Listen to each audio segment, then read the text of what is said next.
নবম পে স্কেলের আনুষ্ঠানিক প্রজ্ঞাপন জারির সম্ভাবনা এখন সবচেয়ে বেশি এবং সবচেয়ে বাস্তব। আজকের এই বিশেষ প্রতিবেদনে থাকছে এই সংক্রান্ত আদ্যপ্রান্ত সবকিছু। প্রিয় সরকারি চাকরিজীবী ভাই ও বোনেরা, আজকের সকালের আপডেট নিউজে আপনাদের স্বাগতম। যারা আমাদের চ্যানেলে নতুন তারা এক্ষুনি চ্যানেলটি সাবস্ক্রাইব করুন, আর হ্যাঁ, অবশ্যই কমেন্ট করে জানাবেন আপনারা কে কোন জেলা থেকে আমাদের ভিডিওটি দেখছেন। তবে চলুন কথা না বাড়িয়ে আজকের সর্বশেষ সংবাদটি জেনে নিন।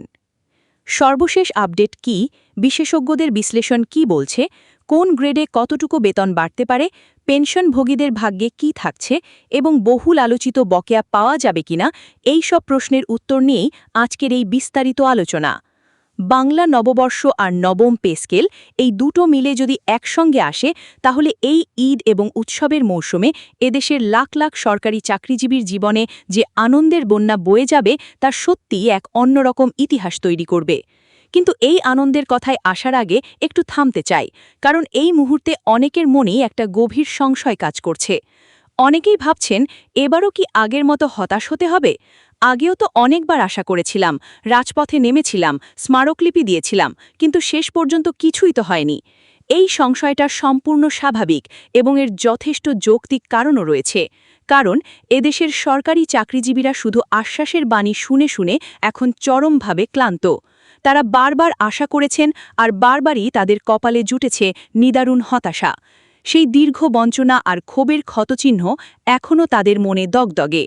কিন্তু আজকে যে কারণে অত্যন্ত জোর দিয়ে বলছি যে এবারের প্রেক্ষাপট সত্যিই আলাদা, তার পেছনে কিছু সুনির্দিষ্ট এবং অকাট্য কারণ রয়েছে। সেই কারণগুলো নিয়ে একটু বিশদভাবে কথা বলা একান্ত প্রয়োজন। প্রথমত, এবার পে স্কেলের ঘোষণাটি এসেছে খোদ জাতীয় সংসদ থেকে। অর্থ উপদেষ্টা স্বয়ং সংসদের পবিত্র মঞ্চে দাঁড়িয়ে একটি নির্দিষ্ট তারিখ উল্লেখ করে অত্যন্ত দৃঢ়তার সাথে বলেছেন যে 15ই এপ্রিলের মধ্যে প্রজ্ঞাপন জারির প্রবল সম্ভাবনা রয়েছে। এটি কোনো সাধারণ সংবাদ সম্মেলনের বক্তব্য নয়, এটি কোনো শ্রমিক নেতার দাবি নয় বা কোনো সামাজিক যোগাযোগ মাধ্যমের ভিত্তিহীন গুজবও নয়। এটি রাষ্ট্রের সর্বোচ্চ আইনসভায় দাঁড়িয়ে সরকারের একজন সর্বোচ্চ দায়িত্বশীল উপদেষ্টার সরাসরি এবং আনুষ্ঠানিক ঘোষণা। এই ধরনের একটি আনুষ্ঠানিক ঘোষণা থেকে সরে আসা মানে হবে রাষ্ট্রের সামনে খোদ সরকার এবং অর্থ মন্ত্রণালয়কে চরমভাবে প্রশ্নবিদ্ধ করা। বর্তমান বাস্তবতায় সেই রাজনৈতিক ঝুঁকি কোনো সরকারই নিতে চাইবে না বলে বিশ্লেষকেরা মনে করছেন। দ্বিতীয়ত, বেতন কমিশনের যাবতীয় কাজ এরই মধ্যে সম্পূর্ণভাবে শেষ হয়ে গেছে। আমরা বিভিন্ন নির্ভরযোগ্য সূত্র থেকে জানতে পেরেছি যে নতুন পে স্কেলের প্রস্তাব চূড়ান্ত হয়েছে চলতি বছরের জানুয়ারি মাসেই।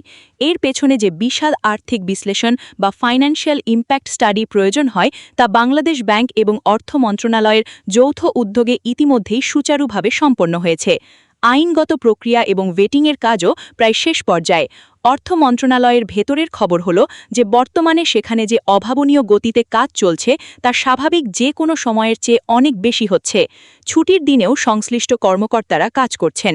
সব মিলিয়ে পরিস্থিতি দেখে মনে হচ্ছে এবার সত্যি সরকারের পূর্ণ প্রস্তুতি রয়েছে। এটি শুধু কথার কথা নয়, বরং একটি সুপরিকল্পিত প্রক্রিয়ার চূড়ান্ত পরিণতি। তৃতীয়ত এবং সম্ভবত সবচেয়ে গুরুত্বপূর্ণ বিষয়টি হল রাজনৈতিক ইচ্ছাশক্তি এবার আগের যে কোনো সময়ের চেয়ে অনেক বেশি স্পষ্ট এবং প্রখর।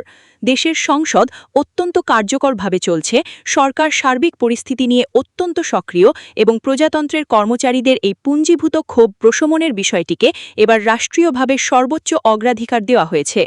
দীর্ঘ 11 বছর ধরে বেতন না বাড়ায় প্রশাসনে যে এক ধরনের নীরব স্থবিরতা এবং হতাশা তৈরি হয়েছিল, সরকার অনুধাবন করতে পেরেছে যে এটি আর চলতে দেওয়া যায় না। এই তিনটি প্রধান কারণ মিলিয়ে দেশের শীর্ষ অর্থনীতিবিদ এবং রাজনৈতিক বিশ্লেষকেরা একমত হয়ে বলছেন যে এবারের পে স্কেল বাস্তবায়নের সম্ভাবনা অতীতের যে কোনো সময়ের চেয়ে অনেক বেশি উজ্জ্বল এবং বাস্তব। এবার আসা যাক সেই অতি গুরুত্বপূর্ণ বিষয়টিতে, যেটা নিয়ে টেকনাফ থেকে তেঁতুলিয়া পর্যন্ত সারা দেশের সরকারি চাকরিজীবীরা এবং তাদের পরিবারের সদস্যরা সবচেয়ে বেশি জানতে চাইছেন। নতুন এই নবম পে স্কেলে ঠিক কতটুকু বেতন বাড়তে পারে এবং কোন গ্রেডে কেমন অভাবনীয় পরিবর্তন আসতে যাচ্ছে। অর্থ মন্ত্রণালয়ের অত্যন্ত নির্ভরযোগ্য সূত্র এবং বেতন কমিশনের সর্বশেষ প্রস্তাবের ভিত্তিতে আমরা যে তথ্যগুলো পেয়েছি তা এখানে বিশদভাবে আলোচনা করা হচ্ছে। এটা নিশ্চিত যে মূল বেতনে যে বৃদ্ধি আসছে তা গড়ে বেশ উল্লেখযোগ্য হবে, তবে এই বৃদ্ধি সব গ্রেডে সমানুপাতিক হবে না। এবং এটাই এবারের পে স্কেলের সবচেয়ে ইতিবাচক দিক। নিম্ন গ্রেডে অর্থাৎ 11 থেকে 20তম গ্রেডে বেতন বৃদ্ধির হার থাকবে তুলনামূলকভাবে অনেক বেশি। এটা সরকারের কোনো অনুগ্রহ নয়, এটা এই মানুষগুলোর প্রতি স্রেফ ন্যায় বিচার। কারণ বর্তমানে বাজারে যে ভয়াবহ মূল্যস্ফীতি চলছে তার চাপে সমাজের এই নিম্নস্তরের কর্মচারীরাই সবচেয়ে বেশি পিষ্ট এবং ক্ষতিগ্রস্ত হচ্ছেন। একজন তৃতীয় বা চতুর্থ শ্রেণীর কর্মচারীর হাতে মাস শেষে এখন যে সামান্য কয়টি টাকা আসে তা দিয়ে বর্তমান বাজারে একটি 4 সদস্যের পরিবার চালানো কার্যত এবং গাণিতিকভাবে অসম্ভব হয়ে পড়েছে। তাই এই প্রান্তিক মানুষগুলোর জন্য বেশি হারে বেতন বৃদ্ধির যে সিদ্ধান্ত কমিশন নিয়েছে তা একেবারে সময়োপযোগী এবং সঠিক। অন্যদিকে মধ্যম গ্রেডের কর্মচারীদের জন্য একটি অত্যন্ত সম্মানজনক এবং উল্লেখযোগ্য বৃদ্ধি আসছে। এই গ্রেডে যারা আছেন তারা সংখ্যায় প্রশাসনের সবচেয়ে বেশি এবং এরাই মূলত দেশের বিশাল প্রশাসনিক কাঠামোর মূল চালিকা শক্তি বা মেরুদণ্ড। এই মানুষগুলো যদি ঠিকমতো খেয়ে পড়ে বাঁচতে না পারেন, তাদের মনে যদি আর্থিক দুশ্চিন্তা থাকে, তাহলে প্রশাসন কখনোই ঠিকমতো চলতে পারে না। তাই তাদের জীবনযাত্রার মান ধরে রাখার জন্য একটি বাস্তবসম্মত বেতন বৃদ্ধি এখন সময়ের সবচেয়ে বড় দাবি। উচ্চ গ্রেডের কর্মকর্তাদের ক্ষেত্রে বৃদ্ধির হার শতকরা হিসেবে তুলনামূলকভাবে কিছুটা কম হলেও সেখানে টাকার অঙ্কে যৌক্তিক সমন্বয় করা হবে। পাশাপাশি তাদের জন্য দক্ষতা ভিত্তিক অতিরিক্ত সুবিধা এবং পারফরমেন্স বোনাসের প্রস্তাব রয়েছে, যা উচ্চ পর্যায়ের কর্মকর্তাদের মধ্যে প্রফেশনালিজম, স্বচ্ছতা এবং উৎকর্ষতার চর্চাকে ভবিষ্যতে আরও উৎসাহিত করবে। ভাতার কাঠামোতে এবার যে যুগান্তকারী পরিবর্তন আসছে তা বলতে গেলে সরকারি কর্মচারীদের সামগ্রিক আয় এবং জীবনযাত্রার মানকে সম্পূর্ণ নতুনভাবে সাজিয়ে দেবে। বাড়ি ভাড়া ভাতার কথা বলতে গেলে বর্তমানের একটি নিষ্ঠুর বাস্তব চিত্র তুলে ধরা দরকার। রাজধানী ঢাকায় সামান্য একটু ভালো এলাকায় বা এমনকি শহরতলিতেও 2 কামরার একটি সাধারণ বাসার ভাড়া এখন 15 থেকে 20,000 টাকার নিচে চিন্তাই করা যায় না। জেলা বা উপজেলা পর্যায়েও বাসা ভাড়া আকাশচুম্বী, কিন্তু একজন কর্মচারীর বর্তমান বাড়ি ভাড়া ভাতা এই বাস্তব ভাড়ার ধারে কাছেও পৌঁছায় না। এর ফলে বাধ্য হয়ে একজন কর্মচারীকে নিজের সীমিত পকেট থেকে প্রতি মাসে হাজার হাজার টাকা শুধু বাড়ি ভাড়ার ঘাটতি পূরণ করতেই ব্যয় করতে হচ্ছে, যা তাদের কাঁধে ঋণের বোঝা চাপাচ্ছে। নতুন বেতন কাঠামোতে এই বাড়ি ভাড়া ভাতা এলাকাভিত্তিক এবং যৌক্তিকভাবে উল্লেখযোগ্য হারে বাড়ানোর জোর সুপারিশ করা হয়েছে, যা বর্তমান বাজার মূল্যের অনেক কাছাকাছি হবে বলে আশা করা যাচ্ছে। চিকিৎসা ভাতার বর্তমান অবস্থা এখন এতটাই করুণ এবং হাস্যকর যে 1,500 টাকার বর্তমান ভাতায় শুধু একজন শিক্ষিত ডাক্তারের একবারের ভিজিট দেওয়াই কঠিন হয়ে যায়।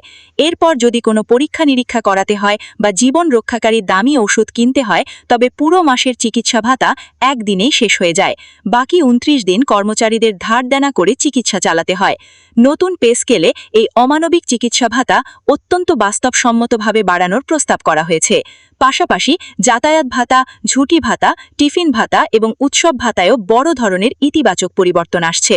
সামগ্রিকভাবে বলতে গেলে এবার শুধু মূল বেতন নয়, বরং পুরো আয়ের এবং ভাতার কাঠামোর একটি সম্পূর্ণ এবং যুগোপযোগী পুনর্গঠন হচ্ছে। বার্ষিক ইনক্রিমেন্টের অত্যন্ত গুরুত্বপূর্ণ বিষয়টি নিয়েও আজ বিশেষভাবে এবং পরিষ্কারভাবে বলা দরকার।